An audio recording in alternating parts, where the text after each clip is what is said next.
इसका पहला प्रॉपर्टी होता है कि डिफरेंट फंक्शनल ग्रुप होते हैं। एक का डाउट था अभी लास्ट क्लास में कि यहाँ पर हाइड्रोजन एटम को कैसे मूव करा सकते हैं। बाबू इसी चीज को टॉटोमेरिज्म कहा जाता है। अब कहाँ होगा ये? तो अभी आपके सामने एक जीता जागता एग्जाम्पल है।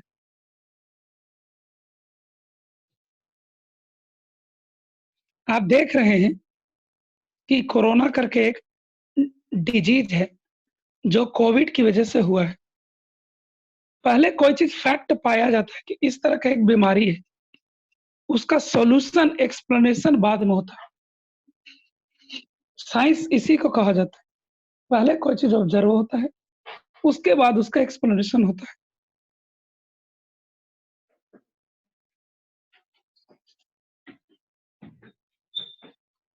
ठीक है, तो इसका पहला प्रॉपर्टी आपको है कि डिफरेंट फंक्शनल ग्रुप होंगे। यहाँ और यहाँ आपको क्या होगा? डिफरेंट फंक्शनल ग्रुप्स होंगे। इसका सेकंड प्रॉपर्टी है कि ये दोनों जो है एक दूसरे के टाउटोमर्स कहे जाते हैं। क्या कहे जाते हैं? टाउटोमर्स। टाउटोमर्स, they are called tautomers of each other. They are called tautomers of each other. और ये दोनों एक दूसरे के साथ केमिकल इक्विलिब्रियम यानी कि डायनेमिक इक्विलिब्रियम में रहते हैं। ये दोनों एक दूसरे के साथ हमेशा क्या होते हैं? डायनेमिक इक्विलिब्रियम में रहते हैं। ये दूसरा इसका प्रॉपर्टी। थर्ड प्रॉपर्टी इसका ये है कि हाइड्रोजन जब माइग्रेट करता है तो आप देख सकते हैं कि ये दोनों इलेक्ट्रॉन यहाँ गया, यानी हाइड्रोजन को H प्लस के फॉर्म में जाना होगा, तो हाइड्रोजन यहाँ H प्लस के फॉर्म में माइग्रेट करता है। हाइड्रोजन यहाँ कैसे माइग्रेट करता है? H प्लस के फॉर्म में आपको हाइड्रोजन माइग्रेट करता है। और चौथी बात ये है कि ये दोनों ट्रू आइसोमर्स होते हैं। ये दोनों क्या होते हैं? ट्रू आइसोमर्स होते हैं एक दूसरे के, यानी कि इन दोनों को एक दूसरे से सेपरेट किया जा सकता है, आइसोलेट किया जा सकता है। मैं बढ़ू आगे। 4 प्रॉपर्टीज है, ध्यान रखिएगा। पहला, इन दोनों कंपाउंड्स में डिफरेंट फंक्शनल ग्रुप होते हैं। दूसरा, ये दोनों एक दूसरे के साथ डायनेमिक इक्विलिब्रियम में होता है। तीसरा, हाइड्रोजन H प्लस के फॉर्म में इधर उधर होता है। और चौथा, ये ट्रू आइसोमर्स होते हैं, जिसका मतलब होता है इनको हम डिटेक्ट कर सकते हैं, इनको हम सेपरेट कर सकते हैं। इनको हम डिटेक्ट कर सकते हैं, इनको हम सेपरेट कर सकते हैं। ठीक है, आगे हमें सीखना होता है टाइप्स ऑफ टॉटोमेरिज्म। तो सबसे ज्यादा जो इंपॉर्टेंट है टॉटोमेरिज्म, उसका नाम है कीटो इनॉल टॉटोमेरिज्म। नाम ही है उसका, कीटो इनॉल टॉटोमेरिज्म। कीटो इनॉल टॉटोमेरिज्म ही सबसे ज्यादा इंपॉर्टेंट है। ठीक है, तो कीटो इनॉल में कीटो कहा जाता है कीटोन या अल्डिहाइड का। कीटो में कीटो किसको कहा गया है? कीटोन या अल्डिहाइड रहे तो। और इनॉल किसको कहा गया है? इन प्लस ओल, यानी कि alkyne and alcohol. In plus ओल यानी कि अल्कीन प्लस अल्कोहल, इसको क्या कहा गया है? इन प्लस ओल। क्या कहा गया है? इन प्लस ओल, इसी को कहा गया है। जैसे आप देखिए इसको,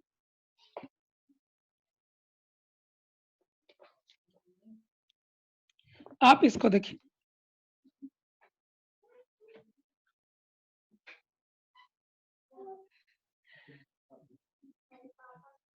ये तो आपको एसिटल्डिहाइड लिया हुआ है, ये आपको क्या लिखा हुआ है? एसिटल्डिहाइड आपको लिखा हुआ है। ठीक है, अब यहाँ पर क्या है कि ये हाइड्रोजन का इलेक्ट्रॉन यहाँ आएगा और ये आपको यहाँ चला जाएगा, HCH ऐसे ही रह जाएगा। यहाँ पर आपको डबल बॉन्ड आ जाएगा, CHO, O माइनस बनना चाहिए, लेकिन ये हाइड्रोजन यहाँ से 2 इलेक्ट्रॉन यहाँ आया, डबल बॉन्ड बन गया। ये दोनों इलेक्ट्रॉन इसके पास आए, O माइनस बन गया। लेकिन ये हाइड्रोजन यहाँ आकर के जुड़ जाता है, इसलिए ये OH हो जाता है। यही है अल्कीन और यही है अल्कोहल, इसीलिए इसको कहते हैं इनॉल। और ये अल्डिहाइड या कीटोन दोनों हो सकते हैं, इसीलिए इसको कीटो फॉर्म कहा जाता है। क्या इसको कहा जाता है? कीटो फॉर्म कहा जाता है। ठीक है। दूसरा एग्जाम्पल, आप इसको देख सकते हैं।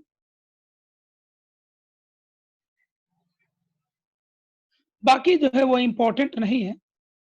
कभी कभी ऑर्गेनिक केमिस्ट्री में आपको यूज हो जाते रहेगा, लेकिन इम्पोर्टेंट नहीं है। ये यहाँ जाएगा और ये यहाँ जाएगा, बनेगा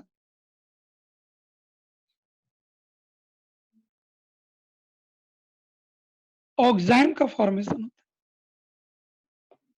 ये क्या है?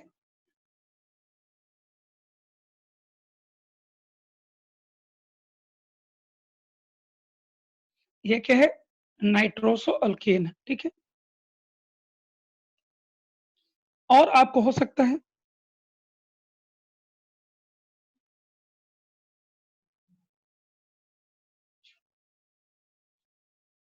यहाँ पर भी इस तरह से हो सकता है।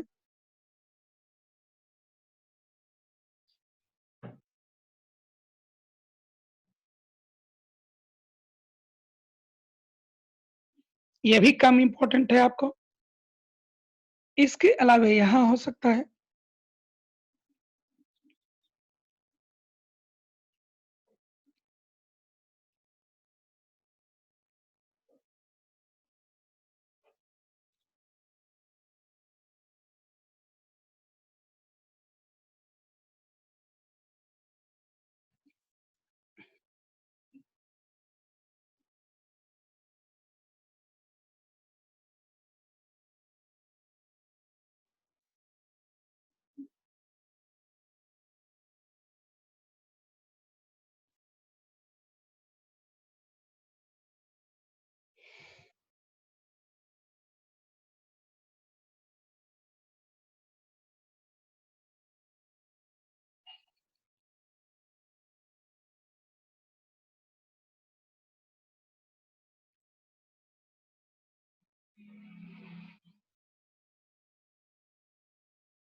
यही 5 केसेस है जिसमें सबसे ज्यादा इम्पोर्टेंट आपको पहला वाला, यही आपको सबसे ज्यादा आता है।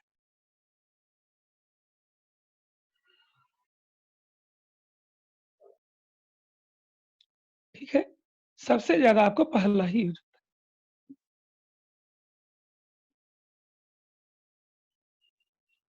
थर्ड में H यहाँ आ गया।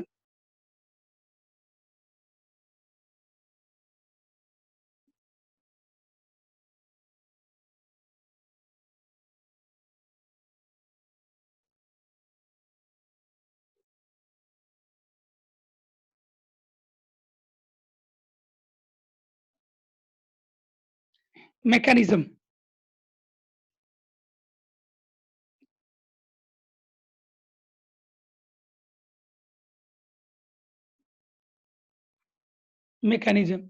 मैकेनिज्म इसका 2 मीडियम में प्रपोज किया गया है।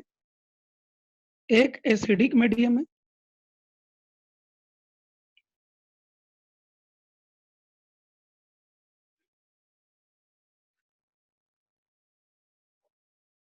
और एक बेसिक मीडियम। एसिडिक मीडियम में इस तरह से प्रपोज किया गया है।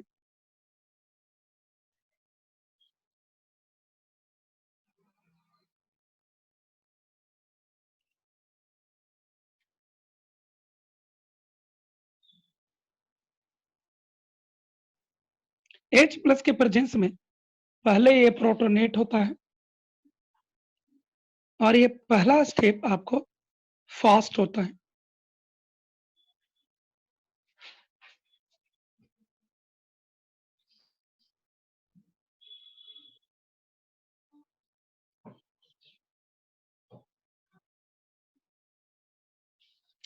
दूसरा स्टेप में ऐसे होता है और दूसरा स्टेप आपको स्लो होता है और यही आपको रेट को डिटरमाइन करता है। यही आपको किसको डिटरमाइन करता है? रेट ऑफ रिएक्शन को डिटरमाइन करता है।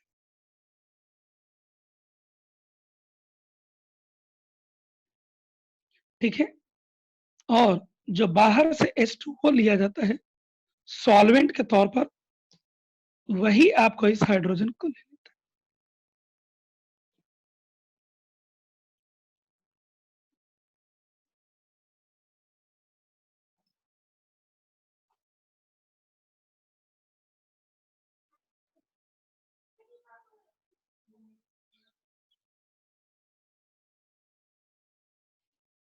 ठीक है? बेसिक मीडियम में इसका मैकेनिज्म ऐसे कुछ दिया गया है।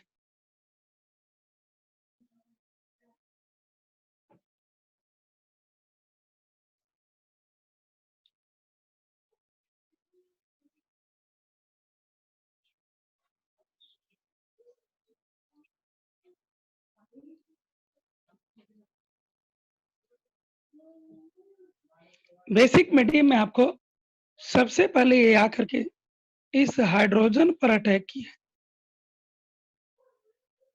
ठीक है? और बना है आपको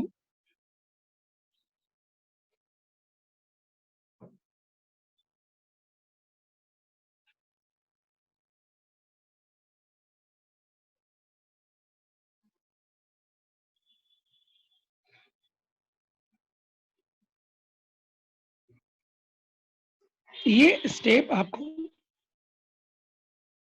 स्लो हुआ है, ये आपको स्लो हुआ है, यही स्टेप ऑडियस, ये सब एक्सपेरिमेंट से होता है।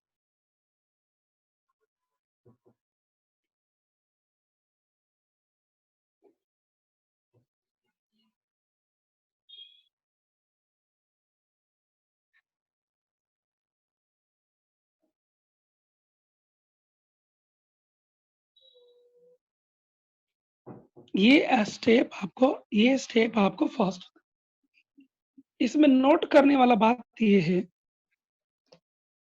इसमें नोट करने वाला बात ये है कि रिएक्शन का मैकेनिज्म साइंटिस्ट एसिडिक मीडियम और बेसिक मीडियम दोनों में प्रपोज कर दिए, लेकिन इन दोनों में ही हाइड्रोजन का जो रिमूवल हुआ है, एब्स्ट्रक्शन, वो आरडीएस स्टेप में हुआ है, एसिडिक मीडियम में भी।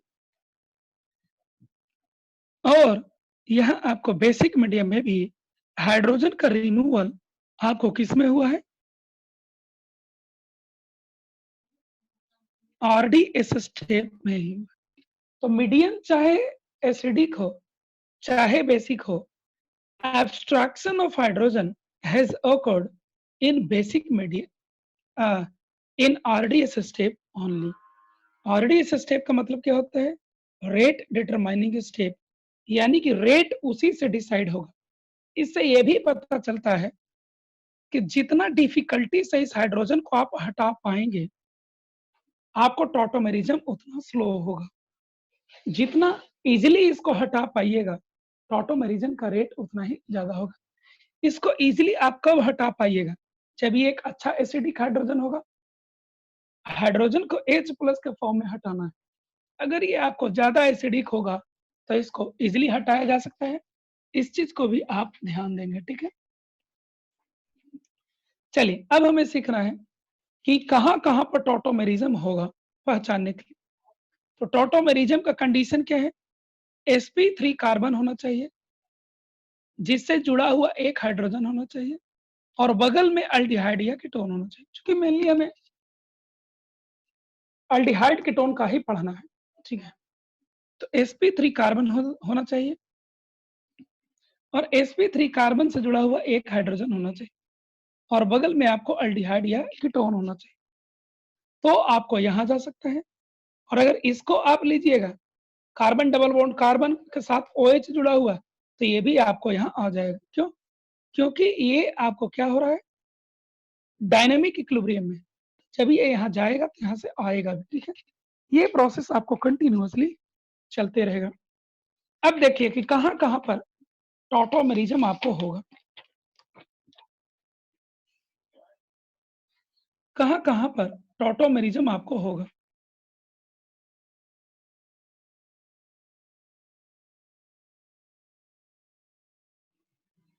ए देखिए आप, ए ए में आपको sp3 कार्बन नहीं है, नहीं है ना, इसलिए इसमें हाइपर कंजुगेशन, सॉरी, इसलिए इसमें टॉटोमेरिज्म नहीं होगा। इसमें देखिए आप, sp3 कार्बन है, उससे जुड़ा हुआ कम से कम एक हाइड्रोजन भी है, और यहाँ पर अल्डिहाइड कीटोन है, यानी कि ये शो करेगा आपको। यहाँ आ जाइए, ये एसीटोन है, sp3 कार्बन है, के बगल में अल्डिहाइड कीटोन है, इससे कम से कम जुड़ा हुआ एक हाइड्रोजन होना चाहिए, है, यानी कि यहाँ पर आपको टॉटोमेरिज्म होगा। यहाँ ये sp3 कार्बन है, से जुड़ा हुआ कम से कम एक हाइड्रोजन भी है, और अल्डिहाइड कीटोन है बगल में, यानी कि ये आपको शो करेगा। sp3 कार्बन है, इसी के एडजेसेंट पोजीशन पर एक आपको क्या है, अल्डिहाइड कीटोन है, यानी कि यहाँ पर टॉटोमेरिज्म होगा। यहाँ आ जाइए आप, sp3 कार्बन यहाँ भी है, यहाँ भी है, यहाँ भी है, अल्डिहाइड कीटोन भी है बगल में, यानी कि इसमें भी टॉटोमेरिज्म होगा।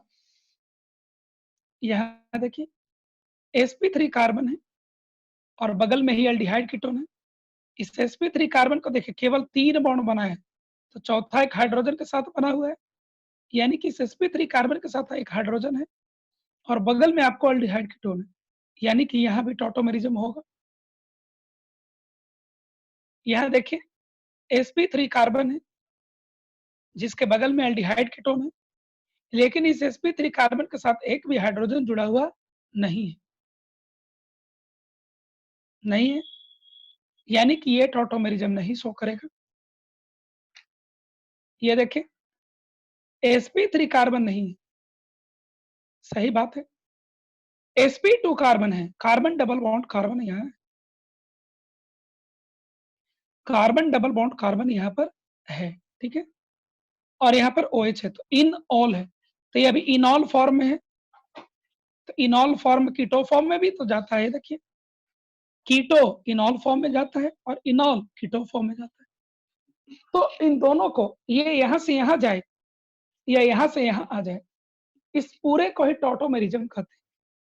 तो ये ऑलरेडी आपको किस में है, इनॉल फॉर्म में है, यानी कि ये कीटो फॉर्म में आ सकता है, यानी कि यहाँ टॉटोमेरिज्म संभव है। यहाँ देखिए आप, इसमें sp3 कार्बन से जुड़ा हुआ एक हाइड्रोजन है, ठीक है, ये यहाँ पर आएगा, ये यहाँ पर आएगा, और इसका जो बॉन्ड है वो यहाँ पर चला जाएगा। मैं थोड़ा बड़ा बनाकर दिखा देता हूँ।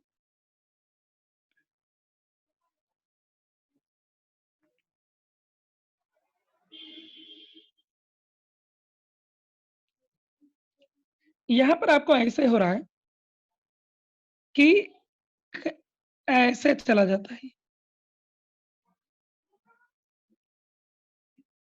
मतलब अभी तक हम लोग क्या कर रहे थे कि यहाँ से यहाँ जाएगा और तुरंत जुड़ जाएगा, लेकिन यहाँ पर बीच में एक carbon double bond carbon extra आ गया है। ऐसा एक क्या 10 भी आप दे दीजिएगा, तब भी ये पार करते करते आखिरी तक चला जाएगा। केवल इसको कंजुगेशन में होना चाहिए, केवल इसको कहाँ होना चाहिए, कंजुगेशन में आपको होना चाहिए, ठीक है, यानी कि यहाँ भी टॉटोमेरिज्म होगा। यहाँ देखिए, यह sp3 कार्बन है, से जुड़ा हुआ एक ड्यूटेरियम है, जो कि हाइड्रोजन का ही आइसोटॉप होता है। किसका आइसोटॉप होता है, हाइड्रोजन का ही आइसोटॉप होता है। ये आपको टॉटोमेरिज्म जा सकता है, यानी ये आपको टॉटोमेरिज्म जा सकता है। यहाँ आ जाइए, जो काम हमने यहाँ किया वही काम यहाँ भी करना होगा। इसको यहाँ ले जाएंगे, इसको यहाँ और इसको यहाँ, ठीक है। अगर आपको sp3 carbon and aldehyde ketone के बीच में अल्कीन बॉन्ड आ जाए, और अगर वो कंजुगेशन में है, तो हमें टॉटोमेरिज्म हो जाएगा। ठीक है, इसी का मैं यहाँ एग्जाम्पल दिया हूँ। ठीक है, यहाँ आ जाइए, यहाँ sp3 कार्बन है, के बगल में है अल्डिहाइड कीटोन है, यानी कि ये भी आपको जाएगा, ये भी आपको जाएगा। आ जाइए यहाँ, ये अल्डिहाइड कीटोन अल्डिहाइड है, मैंने C डबल बॉन्ड O है, लेकिन यहाँ पर भी कार्बन नहीं है sp3, और यहाँ पर भी कार्बन कहीं पर sp3 नहीं है, इसलिए आपको ये नहीं जाएगा। ठीक है, यही आपको क्वेश्चन सबसे ज्यादा इसमें यही आता है टॉटोमेरिज्म में, कि 4 चॉइसेस दिए हुए रहेंगे और उसमें से आपको खाली ये बताना होगा कि कौन टॉटोमेरिज्म जाएगा कि नहीं जाएगा, इनमें से कौन टॉटोमेरिज्म जाएगा, इनमें से कौन टॉटोमेरिज्म नहीं जाएगा। इतना ही खाली यहाँ से ज्यादातर क्वेश्चन आते रहते हैं। ठीक है, आगे बढ़ते हैं। इसके बाद यहाँ पर एक हमें सीखना होता है एविडेंस और प्रूफ ऑफ टॉटोमेरिज्म, जो साइंटिस्ट ने दिया था।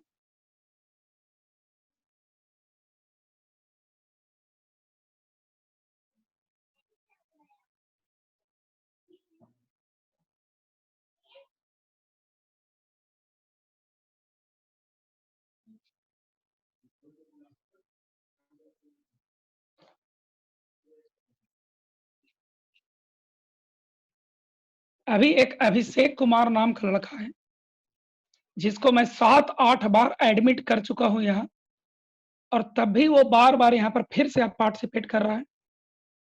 पता नहीं उसके साथ प्रॉब्लम क्या है, कुछ टेक्निकल प्रॉब्लम होगा। ठीक है, लेकिन हमें तो यहाँ डिस्टरबेंस हो जाता है बार बार करने से।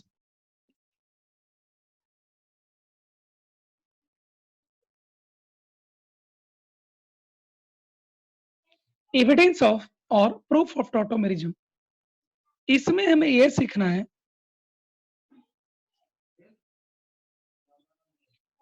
कि इसका रिएक्शन जब साइंटिस्ट ने OD minus and D2O, OD minus and D2O से किया, किससे रिएक्शन किया, OD माइनस एंड D2O से किया, तो OD माइनस इस हाइड्रोजन को ले लिया,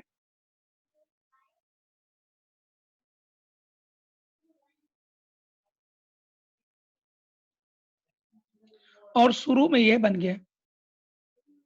अगला स्टेप में ये इस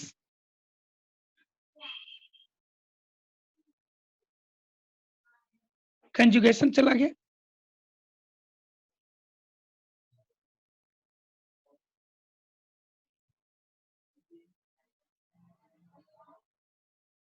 ठीक है, और यही आपको DOD से ले लिया, बन गया, ये आपको बन गया। पहले क्या हुआ, ये बेस इस H को ले लिया, C माइनस बन गया, ये कंजुगेशन गया, O माइनस बन गया, O माइनस सॉल्वेंट से D2O से D को ले लिया, ये बन गया। लेकिन इनॉल फॉर्म तो रिलेटिवली लेस स्टेबल होता है, ये लौट कर वापस आया, लौट कर वापस आया, और जब ये लौट कर वापस आता है तो ये फिर से बनाता है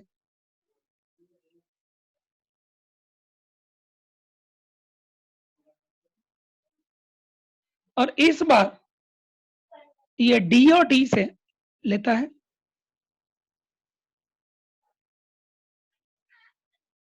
मतलब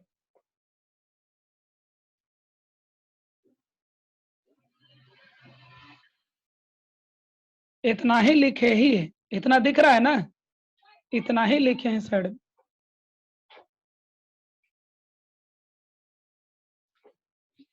मतलब ये है कि यहां से जब हम आगे गए और लौट कर हम आए, तो ये हाइड्रोजन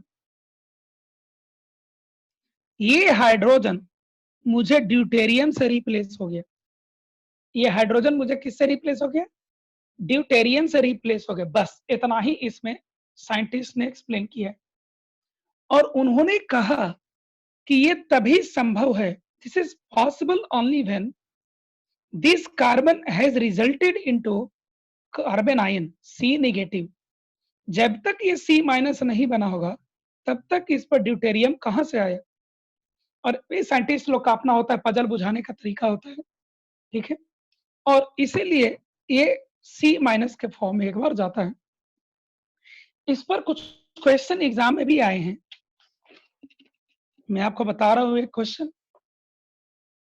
जैसे इस पर एक क्वेश्चन आईआईटी ने दिया था कि ये कंपाउंड है,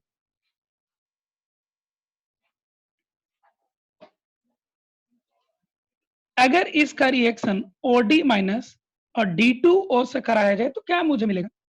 तो जितने ड्यूटेरियम यहाँ पर हैं और यहाँ पर है बगल में, वो सारे के सारे एक्सचेंज, सारे जितने हाइड्रोजन यहाँ और यहाँ है, all will be replaced by deuterium. यही इस क्वेश्चन का जवाब था, ठीक है? मतलब जितने भी ड्यूटेरियम होंगे एडजेसेंट पोजीशन पर, all will be replaced by deuterium, all will be replaced by deuterium, ठीक है? यही चीज यहाँ पर हमें सीखना है। चलिए एक टॉपिक और हम लोग को हो गया। H सॉल्वेंट में चला जाता है बाबू। ये OD माइनस जब H प्लस लेता है ना, तो बनाता है OD एंड H। अब एक चीज बताइए, यहाँ आप सॉल्वेंट जो लिए हुए हैं वो D2O है और ये एक्सेस में है आपको, उसके अंदर में जो बहुत कम अमाउंट में DOH मौजूद होगा, ये आपको भुला जाएगा, कम पड़ेगा, समझ रहे हैं? और जब वापस इस C माइनस को सॉल्वेंट से टकराव होगा, तो इसके साथ ज्यादा चांसेस है, इसके साथ कम चांसेस, इसलिए बाद में इसका ड्यूटेरियम मिलता है, हाइड्रोजन नहीं मिल पाता है, ठीक है? आगे एक टॉपिक हमें पढ़ना होता है, परसेंट इनॉल कंटेंट।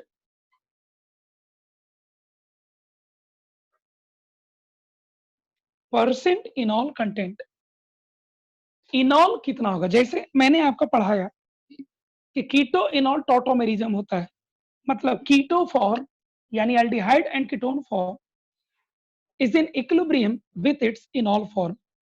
तो कुछ कीटो फॉर्म भी होगा परसेंटेज में इक्विलिब्रियम पर, और कुछ इनॉल फॉर्म भी आपको होगा इक्विलिब्रियम पर, ठीक है? कुछ आपको कीटो फॉर्म भी होगा इक्विलिब्रियम पर, और कुछ आपको इनॉल फॉर्म भी इक्विलिब्रियम पर आपको होगा, ठीक है? तो किसका ज्यादा होगा, किसका कम होगा, ये सब चीज हमें यहाँ पूछा जाता है, और करस्पॉन्डिंगली हमें लैब टेस्ट भी पूछा जाता है। यहाँ से अभी आपको 10 मिनट्स और क्लास चलेगा, ठीक है? तो सबसे पहले इसमें हम लोग सीखते हैं मोनोकार्बोनिल का।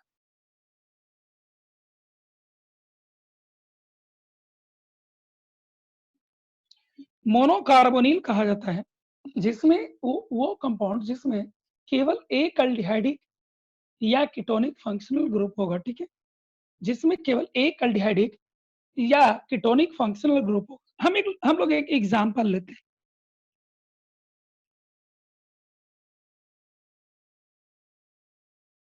ये ये टॉटोमराइज करेगा,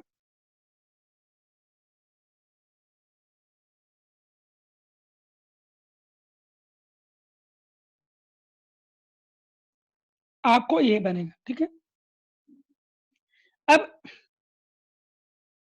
कीटो फॉर्म ये है आपको कीटो फॉर्म, और ये है आपको इनॉल। अब आपको कीटो फॉर्म ज्यादा स्टेबल है कि इनॉल फॉर्म ज्यादा स्टेबल है, ये कैसे डिसाइड होगा?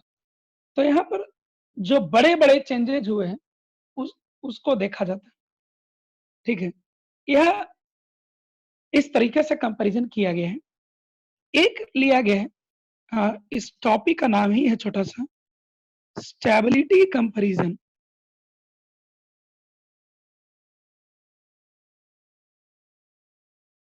सबसे पहले हम लोग बॉन्ड एनर्जी देखते हैं। तो bond energy C double bond O और C double bond C।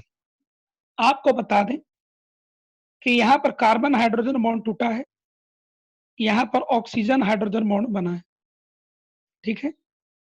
Single bond में जो चेंजेज हुए हैं वो कम हुए हैं। डबल बॉन्ड में जो एनर्जी में जो चेंज, जैसे डबल बॉन्ड तोड़ेंगे तो 2 बॉन्ड टूटेगा, तो जो चेंज होगा वो भी माने दुगना सब चीज होते रहेगा। तो मेनली डबल बॉन्ड में जो चेंज होता है वो यहाँ सिग्निफिकेंट होता है। तो मेनली हम लोग डबल बॉन्ड पर फोकस करते हैं, ठीक है। यहाँ पर डबल बॉन्ड किसका था? कार्बन ऑक्सीजन का। यहाँ पर डबल बॉन्ड किसका था? कार्बन एंड कार्बन का, ठीक है। ये एक यहाँ तक तो फिक्स है। यहाँ ऑक्सीजन है और यहाँ कार्बन। ऑक्सीजन और कार्बन में छोटा आइटम कौन होता है? ऑक्सीजन। हम लोग केमिकल बॉन्डिंग में पढ़ते हैं कि वो एटम जो छोटा साइज का होता है उसका छोटा।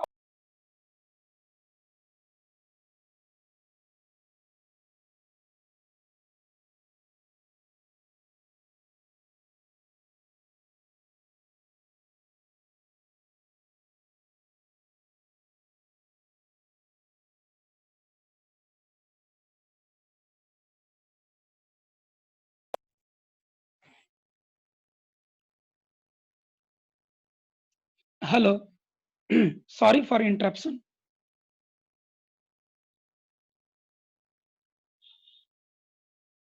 सब हो गया, सब ठीक। अरे एक फोन आ गया था। खैर,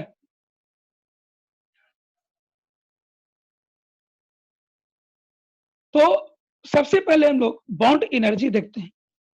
बॉन्ड एनर्जी देखें तो कार्बन ऑक्सीजन के बीच में बॉन्ड एनर्जी, जैसे आप कहेंगे सर कार्बन हाइड्रोजन और ऑक्सीजन हाइड्रोजन ये सभी तो चेंज हुआ, ये हुआ। लेकिन एक चीज बताइए, वहां सिंगल बॉन्ड का ना चेंज हुआ है, तो जो भी चेंज होगा वो कम होगा। अगर डबल बॉन्ड में कहीं चेंज होता है तो दुगना से चेंज होता रहेगा, तो उसको हम लोग ज्यादा कंसीडर करते हैं, ठीक है। और एग्जाम में भी जब आएगा तो केवल इसी को पूछा जाएगा, यही कंपैरिजन को। खैर, तो यहाँ कार्बन ऑक्सीजन के बीच में बॉन्ड है और यहाँ कार्बन कार्बन के बीच में बॉन्ड है, डबल बॉन्ड, ठीक है। ऑक्सीजन यहाँ है। ऑक्सीजन एटम छोटा एटम होता है। छोटा एटम के ऑर्बिटल्स भी छोटे होते हैं, और जिनके पास ऑर्बिटल छोटे होते हैं वो मजबूत बॉन्ड बनाते हैं। यानी कि ये बॉन्ड एनर्जी में ये मजबूत होगा और ये कमजोर होगा।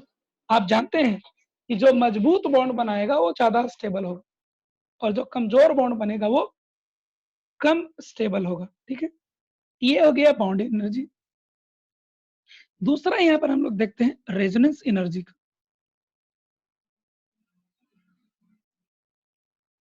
दूसरा यहाँ पर हम लोग देखते हैं किसको? रेजोनेंस एनर्जी को देखते हैं। दूसरा एक हम लोग देखते हैं यहाँ किसका? रेजोनेंस एनर्जी का। तो रेजोनेंस एनर्जी में देखिए, जब आप इसका रेजोनेंस खींचते हैं तो आपको ऐसे खींचाएगा, और जब आप इसका खींचते हैं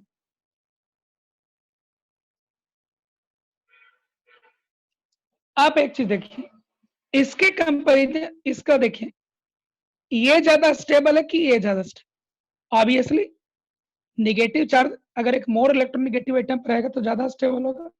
यानी कि ये रेजोनेंस का एक्सटेंट यहाँ ज्यादा होगा। इसमें भी ये जीत गया। यानी कि अगर हम स्टेबिलिटी देखें ओवरऑल, तो आपको कीटो का ज्यादा होगा, किससे? इनोल्स का। और हद तो ये है कि कीटो फॉर्म ज्यादा स्टेबल होता है इनॉल फॉर्म से, और इसीलिए इन जनरल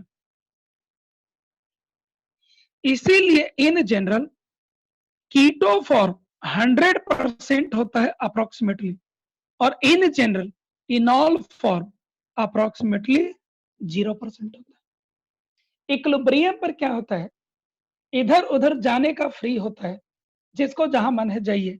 लेकिन जो कंपाउंड ज्यादा स्टेबल होगा वही ना ज्यादा एग्जिस्ट करेगा।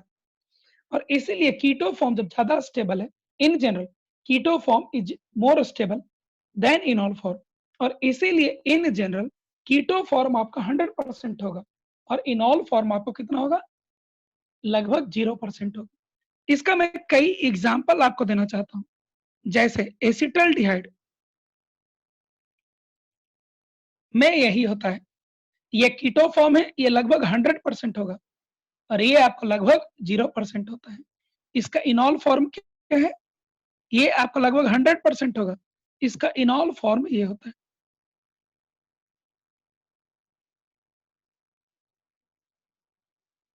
ये आपको 100% है और ये लगभग 0%। और एग्जांपल देखिए, एसीटोन, ये भी मोनोकार्बोनिल है। यहाँ पर भी वैसा ही होगा। और देखिए, साइक्लोहेक्सेनोन, यहाँ पर भी वही होता है। और देखिए, एसीटोफेनॉन, यहाँ पर भी यही होता है। मोनोकार्बोनिल में इन जनरल कीटो फॉर्म ही 100% होते हैं और इनॉल फॉर्म आपको कितना होता है? लगभग 0% होता है। मतलब इन दोनों के बीच में इक्विलिब्रियम होगा, डायनेमिक इक्विलिब्रियम होगा, लेकिन ये 0% के आसपास होगा, लेस देन 1% होगा, अप्रोक्सीमेटली 0% होगा, और ये आपको अराउंड 100% होगा। ठीक है, तो इसी पर यहाँ पर एक लैब टेस्ट भी पूछा जाता है। क्या पूछा जाता है आपको? एक लैब टेस्ट ही भी पूछा जाता है। तो इनका लैब टेस्ट क्या होता है वो हम सीखते हैं। आप लोगों को एक रिक्वेस्ट किए थे कि ट्यूशन फी का पहला इंस्टॉलमेंट जमा कर दीजिएगा। किसी ने अभी तक जमा नहीं किया है। अगर इस तरह से क्लास चलते रहेगा तो कुछ दिन में लोग क्लास लेना आपका बंद कर देंगे। ठीक है, नियर फ्यूचर में यही चीज आप लोग चाह रहे हैं। आप लोग देख लीजिएगा, अगर पेमेंट नहीं आया तो क्लासेस जो है सस्पेंड कर दिए जाएंगे। चलिए यहाँ पर देखते हैं लैब टेस्ट। ये अगेन एक इंपॉर्टेंट टॉपिक है, लैब टेस्ट। लैब टेस्ट में क्या होता है? लैब टेस्ट में क्या होता है कि आपको दो तरह के टेस्ट आपको पढ़ने हैं। एक टेस्ट ऑफ अल्डिहाइड और कीटोन। इस टेस्ट को नाम है 2,4-DNP टेस्ट। क्या नाम है? 2,4-DNP test. आपको ध्यान होगा 2,4-डाइनाइट्रोफिनाइल हाइड्रोजन इसको कहते हैं। ठीक है, अगर किसी कंपाउंड में अल्डिहाइड या कीटोन मौजूद है, उसको अगर 2,4-डाइनाइट्रोफिनाइल हाइड्रोजन के साथ रिएक्शन कराते हैं तो ये रिएक्शन चला जाता है और हमें येलो कलर प्रेसिपिटेट मिलता है। अभी आपको बस ये जानना है कि ये पॉजिटिव